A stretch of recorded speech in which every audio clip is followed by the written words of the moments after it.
할렐루야. 굿TV 세상을 보는 창 오색 오감을 시청하시는 시청자 여러분, 저는 비손교회를 섬기는 이종일 목사입니다. 오늘 우리가 함께 나눌 말씀은 주제는 성령 충만은 어떻게 받을 수 있나요? 라는 주제로 말씀을 나눌까 합니다. 제가 살던 캘리포니아 지역에서 가장 남단에는 샌디에고라는 도시가 있습니다. 샌디에고는 미국에서 은퇴한 사람들이 가서 가장 많이 사는 동네지요. 가장 부유한 동네로 소문났습니다. 자가용 비행기 보유율이 미국에서 가장 높습니다. 그만큼 부유한 동네입니다. 저도 여러 번 가봤는데 참 살기 좋은 동네입니다. 그런데 그곳에서 도로를 타고 한 15분, 20분만 내려가면 멕시코 국경을 넘어서 멕시코 땅으로 진입합니다. 멕시코로 가면 정말 헐벗은 아이들이 차를 따라오면서 $1 하면서 구걸을 합니다. 여러분, 20분 차이의 거리에 있는 땅입니다. 심지어 과거에는 그 샌디에고도 멕시코 땅이었거든요. 비가 오면 동일한 지역에 같이 비가 오고, 풍년이 들어도 같이 풍년이 들고, 흉년이 들어도 같이 흉년이 드는 곳이 바로 샌디에고와 바로 국경을 맞닿은 멕시코 땅입니다. 근데 샌디에고는 미국에서도 가장 살기 좋은 부유한 도시가 되어 있고, 거기서 20분만 내려가면 정말 가난한 땅이 그곳에 펼쳐집니다. 왜 그럴까요? 땅의 문제가 아닙니다. 누가 그 땅을 통치하느냐의 문제입니다. 미국이 그 땅을 통치하니까 그곳은 샌디에고 같은 부유한 도시가 되고요. 멕시코 정부가 그곳을 다스리니까 가난한 도시가 된 것입니다. 여러분, 우리의 인생도 그렇습니다. 내가 내 인생을 다스리고 통치하면 내 인생은 늘 실패하고 넘어지고 상처뿐일 겁니다. 그런데 나의 인생을 만왕의 왕, 통치자 되시는 하나님께서 나를 통치하시면 내 삶에 하나님의 나라가 이루어질 것입니다. 천국이 이루어지는 것이죠. 그렇다면 하나님께서는 우리를 어떻게 이 시간 다스리시느냐 하는 겁니다. 하나님께서는 성령 하나님으로 우리에게 오셔서 우리를 다스리십니다. 성령님이 우리에게 오셔서 우리를 다스리시면 우리의 삶은 비록 보기에 초라하고 연약해 보여도 하나님의 다스림, 하나님의 통치가 있으면 가장 복되고 가장 아름다운 인생으로 변화될 수 있습니다. 천국이 됐고 하나님 나라가 될 수 있는 것이지요. 그래서 우리 성도들은 성령 받은 삶을 살아야 하는 것입니다. 성령이 우리를 통치하시기 때문이죠. 그럼 여러분은 성령을 받으셨습니까? 교회를 다니면서 이런 질문들은 한 번씩 받아보셨을 겁니다. 성령 받았냐? 당신 성령 받았습니까? 그러면 굉장히 당황하는 분들 많습니다. 잘 모르겠습니다. 나 오랫동안 신앙생활했는데 성령 받았는지 안 받았는지 잘 모르겠습니다. 안 받은 것 같은데요? 이런 분들도 많아요. 여러분, 성령 받았다면 성령 받은 것을 어떻게 할 수 있죠? 성령을 받았다는 것, 그것은 우리가 느낌으로 아는 것이 아니에요. 고린도전서 12장 3절을 보면 성령이 아니고서는 누구든지 예수를 주로 시인할 수 없다 그랬습니다. 예수님을 주로 시인하는 이는 성령을 받은 사람이에요. 나도 몰라요. 성령이 언제 내게 오셨는지, 언제 임재하셨는지 나도 몰라요. 그런데 오셔서 내 안에서 예수님을 나의 구주로, 나의 주님으로 고백하고 있다면, 그 하나님의 은혜의 선물로 받은 믿음으로 예수님을 주인으로 고백하는 믿음이 있다면, 그러면 나는 이미 성령 받은 사람이라는 겁니다. 여러분, 감기 바이러스가 이렇게 떠다닙니다. 감기 바이러스 내 코에 들어와요. 코로 들어오는 순간 오른쪽 콧구멍으로 감기 바이러스가 2개가 들어왔구나. 이건 느끼는 사람 없어요. 그런 거 느끼면 못 살죠. 그런데 그 감기 바이러스가 들어와서 시간이 한참 흘러가면서 점점 내 몸에 그 바이러스가 활동합니다. 변화가 생깁니다. 어떤 변화가 생기죠? 기침이 납니다. 콧물이 납니다. 몸이 떨립니다. 아, 내가 감기에 걸렸구나. 감기 바이러스가 내게 들어왔구나 하는 것을 그때 인식하죠. 그것처럼 성령께서는 예수님이 말씀하셨듯이 바람이 임의로 불듯 성령께서는 어디서 와서 어디로 가는지 우리가 알지 못한다 그랬습니다. 성령께서는 내 안에 임의로 오십니다. 언제 오셨는지, 어떻게 오셨는지 우리는 인식하지 못해요. 근데 성령께서 오셨어요. 오셨는데 성령이 내 안에서 역사하시면서 변화가 일어납니다. 어떤 변화가 일어나죠? 감기 바이러스의 역사로 콧물과 기침이 나듯 성령의 역사로 우리에게 말씀이 들리는 변화가 일어납니다. 말씀을 듣는데 전에는 졸기만 했는데 말씀이 내게 주시는 말씀처럼 들려져요. 오늘 목사님이 꼭 나만 들으라고 하시는 말씀처럼 말씀하고 계신 것 같아요. 그리고 말씀을 듣는데 눈물이 나요. 회개가 돼요. 죄가 생각나요. 그리고 예수님을 나의 주님으로 고백하게 돼요. 이것이 바로 성령을 받은 사람의 모습입니다. 그러므로 여러분이 이렇게 예수님을 주로 시인하고 인정하고 있다면, 그렇게 성령이 내 안에 오신 이러한 증상이 나타나고 있다면 여러분은 성령 받은 사람인 겁니다. 그런데 여러분, 성령 받은 것과 성령 충만 받는 것은 같은 이야기일까요? 아니요, 전혀 다른 이야기입니다. 여러분, 여기 물컵에 물이 한 잔 있다고 합시다. 근데 물이 있는 것과 물이 충만히 있는 것은 다른 이야기입니다. 여러분, 물이 조금 있어도 물이 있을 수 있어요. 근데 물이 충만히 있으면 흘러 넘치게 되어 있죠. 마찬가지입니다. 우리가 성령이 우리에게 임재하고 계신 것, 그것과 성령이 내게 충만하게 계신 것, 그것은 다른 이야기입니다. 성령이 충만하게 거하신다고 하는 것은 성령께서 내게 오셔서 나를 편안하게 사용하시고 나와 편안하게 교제하고 있다는 것을 뜻합니다. 성령님은 나의 삶에 인격적으로 임재하시기 때문이죠. 성령님은 인격적이신 분이기 때문에 내 안에 충만히 거하신다는 것은 물질적으로 발부터 머리까지 가득 찼다, 이런 의미가 아니에요. 나의 인격과 성령님의 인격이 편안하게 이루어지는 것을 의미합니다. 만약 제가 여러분 가정에 신방을 간다고 해보십시다. 제가 여러분 가정에 축복을 하기 위해서 신방을 갔습니다. 벨을 눌렀습니다. 그때 안에서 누구세요? 저 이종일 목사입니다. 신방 왔습니다. 목사님, 오늘 우리가 약속을 잡았었나요? 지금 좀 어려울 것 같은데, 기왕 오신 거 잠깐 들어오시죠. 그리고 문을 열어준다고 해봅시다. 들어갈 때부터 벌써 약간 저의 인격에 조금 무시당함이 있지 않겠습니까? 그리고 들어갔습니다. 현관에 들어갔습니다. 그랬더니 가족들이, 그런 가족 없겠지만 식탁에서 식사를 하고 있습니다. 목사님 잠깐만요. 저희 식사하고 있으니까 식사 끝나고 대화하시죠. 그러면 현관에 제가 서서 기다립니다. 계속 저의 인격은 무시당하고 있죠. 그렇게 한 3, 40분 기다리고 난 다음에 목사님 아직 안 가셨네요. 이왕 오신 김에 저희 가족을 위해서 축복 기도 해주시고 가시죠. 그럼 제가 들어가서 축복 기도가 잘 나오겠습니까? 인격이 무시당했는데요. 반면 어느 가정에 제가 신방을 가는데 그 가정에서 저를 초청하고 시간을 이리 빼고 저리 빼고 해서 저를 어떻게 하든지 가정에 초청하고 싶어서 모시는 거예요. 그럼 제가 가는 입구에서부터 주차를 어떻게 하셔야 된다고 주차까지 직접 나와서 하고 말이죠. 그럼 온 가족이 준비해서 한 상을 차려놓고 일가 친척까지 불러서 귀한 목사님 오셨는데 우리 함께 말씀 듣고 함께 은혜 나누자고 이웃들까지 초청해가지고 수십 명이 그 집에 모여 있다고 하면 제가 어떻게 하겠습니까? 제 있는 힘을 다해서 말씀을 증거하고 축복할 겁니다. 왜요? 저는 인격이니까. 인격적으로 존중받으면 굉장히 제가 적극적으로 무언가를 그들에게 쏟아놓을 겁니다. 마찬가지입니다. 성령님은 인격이십니다. 인격이시기 때문에, 가장 인격적이시기 때문에 그분을 우리가 굉장히 존중하고 인정하여 드리고 높여드리면 그분은 우리에게 마음껏 역사하십니다.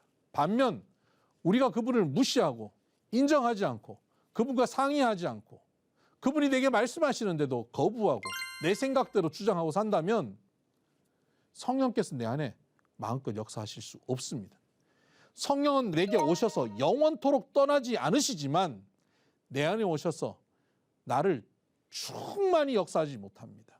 완전히 통치하지 못하십니다. 왜요? 인격적이시기 때문입니다.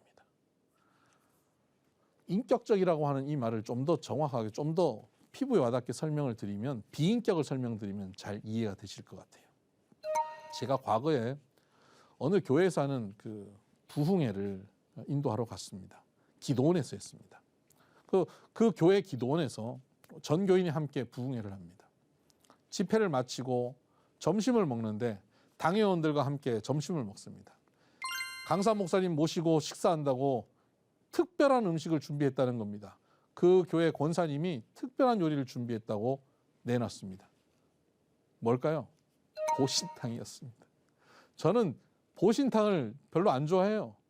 저는 게를 사랑하거든요. 그런데 보신탕을 내놓은 거예요. 강사를 대접하겠다고 보신탕을 내놓고 제가 축복 기도했는데 저는 보신탕 안 먹습니다. 할 수가 없잖아요. 열심히 먹었습니다. 빠르게 보신탕을 먹었습니다. 그리고는 맨밥으로 입을 닦아내고 있었습니다. 그랬더니 저쪽에서 권사님이 저를 주시하고 보시다가 달려와서는 아유 목사님 보신탕 너무 좋아하시네. 그리고는 제 그릇에다가 한 그릇 더 부어 넣었어요. 그리고는 목사님 탕만 드시지 마시고 이 수육을 드셔야 됩니다. 그리고는 수육을 싸서 제 입에 밀어 넣는데 정말 감당할 수가 없었습니다. 여러분, 이런 권사님을 사랑 많은 권사님이라고 말합니다. 그런데 사랑은 많지만 비인격적인 권사님입니다. 교회마다 사랑 많고 비인격적인 권사님이 꼭 계시더라고요. 여러분, 그런데 우리 성령 하나님은 사랑 그 자체이시면서 인격적이신 하나님이십니다. 그래서 우리를 비인격적으로, 일방적으로 우리를 끌고 다니시지 않습니다. 우리의 뜻을 물어보시고 우리가 동의하고 우리가 성령님을 초청하고 성령님을 모셔 드릴 때 성령님이 내 삶 가운데서 역사하시기 시작합니다.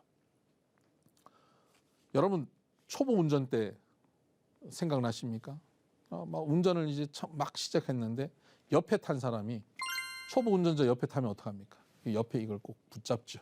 그리고 브레이크를 밟을 땐 옆에 있는 보조석에 있는 사람 같이 이렇게 브레이크를 같이 밟아요. 다리에 힘을 줘요. 그럼 운전하면서 옆에 있는 사람이 그렇게 불편해하는 것을 느끼면 운전하는 사람이 굉장히 불편합니다. 믿고 맡겨야죠.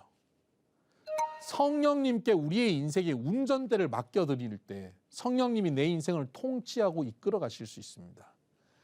그 믿고 맡기고 성령님이 내 인생을 맡겨드립니다 하고 맡기고 우리는 그 옆에서 편안하게 있어야 됩니다. 근데 성령님이 운전해 가실 때 성령님 그리로 가시면 안 되는데요. 성령님 이번에 그렇게 하시면 안 되는데요. 성령님 그렇게 하시면 제가 너무 피곤할 것 같은데요. 성령님 이번에 이건 이렇게 했으면 좋겠습니다. 그리고 성령님이 뭔가 진행하실 때마다 우리가 옆에서 이걸 붙잡고 브레이크를 밟고 이러면 인격적이신 성령님께서는 매우 민감하게 우리의 불편해함을 아십니다. 그리고는 우리의 인생의 운전대를 돌려주십니다. 네가 해라. 내가 운전하는 것이 불편하구나 하고 우리에게 운전대를 넘기십니다. 그리고 성령님은 뒷자리로 가시지요. 많은 성도들이 성령님을 모셔드리고 성령의 임재, 성령을 받고도 성령의 통치를 온전히 받지 못하는 이유가 여기 있습니다. 성령의 충만한 통치를 받아야 되는데 못 받는 이유는 날마다 우리 삶 가운데서 성령님을 인격적으로 모시지 못하고 그분을 존중하고 있지 못하기 때문입니다. 그래서 우리는 성령님을 우리의 삶에 온전히 모셔드려서 내 삶의 모든 영역을 그분께 내어드리고 나를 다스려달라고 맡겨드려야 우리는 성령 충만함을 누릴 수 있습니다. 이렇게 온전히 성령님께 인격적으로 통치받는 것이 성령 충만함입니다. 그런데 인격적으로 온전히 맡겨드리지 않아도 누리게 되는 성령 충만함이 있죠. 여러분들도 많이 경험해 보셨을 텐데 부흥회나 집회나 수련회 같은 데 가면 거기서 함께 뜨겁게 찬양하고 말씀을 듣고 뜨겁게 기도할 때 우리는 성령 충만함을 경험합니다. 그때 우리는 강력한 회개를 경험하기도 하고요. 결단을 합니다. 그리고 영적 체험들도 합니다. 여러 가지 은사들도 경험하고 그리고 병고침도 경험할 때가 있고 강력한 하나님의 응답을 받을 때도 있습니다. 인간이 할 수 없는 능력이 그 자리에서 나타나는 일들이 자주 있습니다. 성령 충만함이 분명하지요. 그런데 여러분, 이러한 성령 충만함은 그 집회 장소의 그 영적 분위기로 인해서 벌어지는 일시적인 성령 충만함입니다. 그것이 내 삶 속에 지속되어지지 못하는 것이죠. 어느 여집사님이 저에게 환한 얼굴이 돼서 달려왔습니다. 이분은 늘 근심이 가득한 분이었거든요. 남편 때문에 늘 속상해서 괴로워하던 분인데 얼굴이 환해서 저에게 왔어요. 그리고 집사님이 저한테 그런 얘기예요. 목사님 할렐루야. 제 남편이 변했어요. 그래요. 어떻게 됐는데요? 어느 수련회를 갔다 오셨는데 제 남편이 완전히 그날부터 바뀌어가지고 집에서 저를 얼마나 섬기고 설거지도 하고 자녀들에게 성질도 안 내고 술도 안 먹고 지금 완전히 바뀌었다는 거예요. 이제 교회도 열심히 다니겠다고 그랬다는 겁니다. 자기 인생이 180도로 바뀌었다고. 나는 이제 새로운 인생이라고 너무너무 흥분하고 좋아하는 거예요. 그래서 제가 그 집사님을 바라보면서 저 은혜가 계속 지속됐으면 좋겠지만 저게 계속 지속되기 어려울 텐데 하는 그런 마음을 가졌습니다. 그래서 집사님께 이렇게 말씀드렸습니다. 집사님 너무 축하합니다. 너무 축복합니다. 혹 남편분이 또 실족할지라도 또 그렇게 회복시켜 주실 하나님을 기대하며 걸어가시길 바랍니다. 그랬더니 그 집사님이 아니에요 목사님, 이제 절대 안 변해요. 이제 완전히 바뀌었어요. 한 몇 주 후에 이 집사님이 근심된 얼굴로 저를 찾아왔습니다. 목사님, 제 남편이 그대로 돌아갔어요. 아니 이전보다 더 포악해졌어요. 더 심각해졌어요. 어떻게 해요 목사님? 여러분, 그 남편이 그 집회에서 그 수련회에서 강력한 은혜의 성령 충만함을 경험한 게 사실입니다. 그러나 그것은 일시적입니다. 그 일시적인 성령 충만함이 지속적인 성령 충만함이 되어져야만 우리가 바른 신앙생활을 할 수 있습니다. 성경에 보면 사도행전에 보면 성령 충만함에 대해서 설명하는데 사도행전 4장 31절과 사도행전 6장 3절에 성령 충만을 말씀하고 있습니다. 근데 4장 31절에 나오는 충만과 6장 3절에 나오는 충만이 헬라어 단어가 달라요. 4장에는 플레테스라고 하는 단어를 쓰고 6장에는 플레레스라고 하는 단어를 씁니다. 플레테스라고 하는 단어는 일시적이고 순간적인 충만함을 얘기합니다. 풍선을 불면 풍선이 일시적으로 충만해지는 것을 말합니다. 그런데 6장에 나오는 충만함은 달이 초승달에서 만월이 되듯 서서히 조금씩 변화되는 것, 이것이 플레레스의 충만함입니다. 그 자리에서 일시적으로 함께 기도하고 뜨겁게 찬양하고 예배할 때 플레테스의 충만함이 일어납니다. 그때 병도 고쳐지고 은사들도 받습니다. 그런데 그것은 지속되지 못합니다. 이 플레테스의 충만함이 있어야 됩니다. 그래서 하나님의 능력을 이 땅에서 경험하게 되죠. 여러분 어려운 문제가 있고 고난이 있으면 함께 모여서 뜨겁게 기도하고 찬양하고 하나님께 예배 드리시기를 바랍니다. 그 자리에 플레테스의 충만함이 일어나기 때문이죠. 그런데 그것은 우리의 삶의 자리로 돌아가면, 우리의 가정으로, 직장으로 돌아가면 그 능력이, 그 은혜가 지속되어지지 않습니다. 그 능력과 은혜가 지속되려면 플레레스의 충만함이 있어야 됩니다. 이것은 서서히 변화되어 가는 겁니다. 과정적인 충만함입니다. 인격적으로 변화되어야 됩니다. 아까 언급했듯이 성령님을 인격적으로 내 삶에 온전히 모셔드리고 그분을 나의 삶의 주인으로, 나의 삶의 모든 통치권을 그분께 내어드릴 때, 그분을 존중하고 인정하여 드릴 때, 매 순간, 매일, 매분, 매초 그분과 동행할 때 플레레스의 충만함이 우리에게 일어나게 되는 것이죠. 성도는 이 플레테스의 충만함, 일시적인 충만함이 있어야 되고, 근데 동시에 플레레스의 충만함이 함께 있어야 되는 균형이 잡혀있는 신앙생활을 해야 됩니다. 플레테스만을 강조하면 늘 강력한 집회, 내 첫사랑, 그때 은혜 받았던 그 자리, 그때 그 감격, 그것만 따라가려고 합니다. 그러다 보면 약간 신비주의로 빠져버리기도 합니다. 근데 플레테스를 무시하고 플레레스의 충만함만 추구하고 가는 성도들은 하나님의 지금 동행하심, 하나님의 능력으로 동행하심, 하나님의 응답이 지금 이곳에 나타나는 것, 하나님이 역사하시고 역전시키시는 그 능력을 경험하지 못합니다. 그냥 잔잔히 하나님과 동행하지요. 그래서 신앙생활은 이 둘, 플레테스와 플레레스의 성령 충만함이 함께 있는 그런 균형 잡힌 성령 충만함을 누려야 한다는 것입니다. 그런데 우리에게 성령님이 임재하고 계심에도 우리가 그렇게 온전히 성령님을 내 삶에 매 순간 초청하지 못하고 살고 있다면, 그런 것 인식하지 않고 비인격적으로 성령님께 대하면서 살았다면 성령님은 내 삶에 오셔서 어떻게 하고 계실까요? 떠나셨을까요? 아니요. 영원토록 떠나지 않으신다는 약속대로 우리 안에 여전히 계십니다. 여전히 계신 성령님은 내 안에서 무슨 일을 하고 계실까요? 로마서 8장 26절에 성령도 우리 연약함을 도우시나니 우리는 마땅히 기도할 바를 알지 못하나 오직 성령이 말할 수 없는 탄식으로 우리를 위하여 친히 간구하시느니라 라고 말씀하고 계십니다. 여러분, 우리가 연약하여서 성령님을 온전히 모시지 못하고 우리가 죄 가운데 빠지고 우리가 성령 충만하지 못하고 살 때 성령님은 내 안에서 어떻게 하십니까? 말할 수 없는 탄식으로 친히 간구하고 계십니다.